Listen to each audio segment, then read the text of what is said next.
confined to this thing here, but you have your mind, your emotions, and your will. That's your basic soul.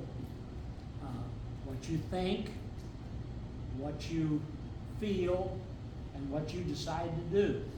That's your soul, the dynamic of your soul. And of course, there is a way that seems right unto a man, but the ways are death.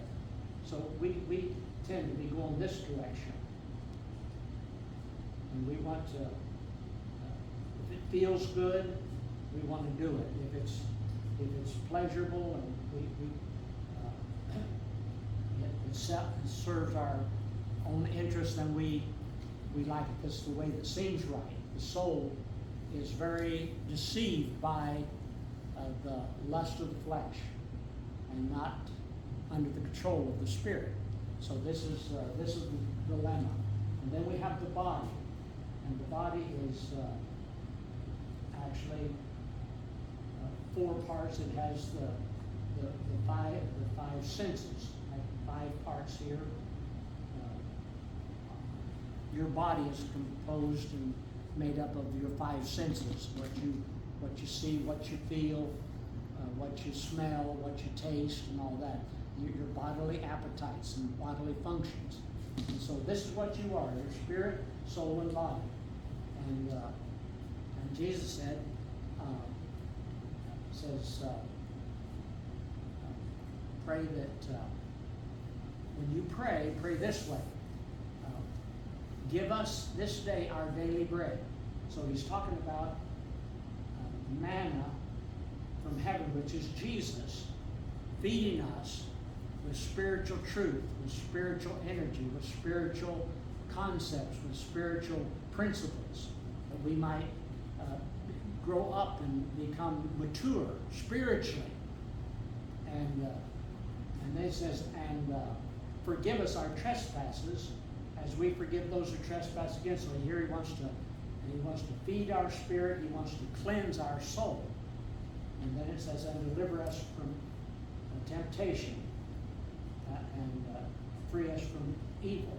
So what we have is, let's look at this in the sense of these dynamics here. This is, we've got 2 forces here. Magnetic powers working on you. You're born into a battlefield, a battleground, and the body appetites dominate our life. We come forth from the womb crying for food. We've got to have nourishment. We've got to have our appetites satisfied. And this develops and grows and whatever. And the little kid goes around it very soon. He thinks he rules the roost, and he does everything he wants to do, and nobody tells him what to do. He gets a little brother or a little sister, and he doesn't want to share with them. That's mine. And they become stingy and selfish because the power of the old sin nature is very, very strong.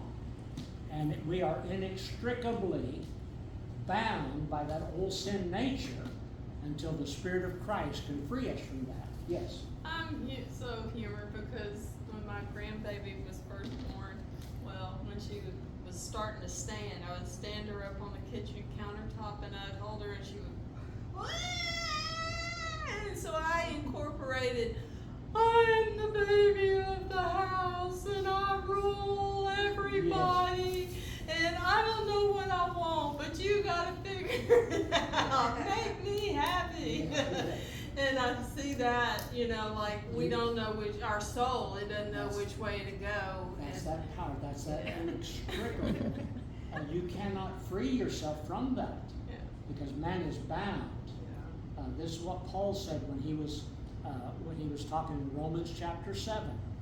It says when I want to do good, I don't do it. I do the thing that I hate to do, but that's what I find myself doing. And he goes through the whole conflict here of the spirit and the soul and of the flesh. the spirit and the flesh fighting against each other.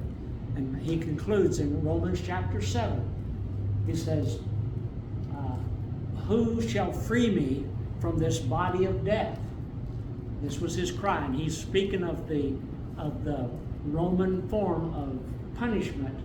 When they found someone that was, say, murdered someone, and found him in the act of murder, he just killed a man, then Roman justice would take that corpse that he had just murdered and bind him to that corpse that he had just killed and throw him into the dungeon. And that man who killed a man would be killed by that man himself. And so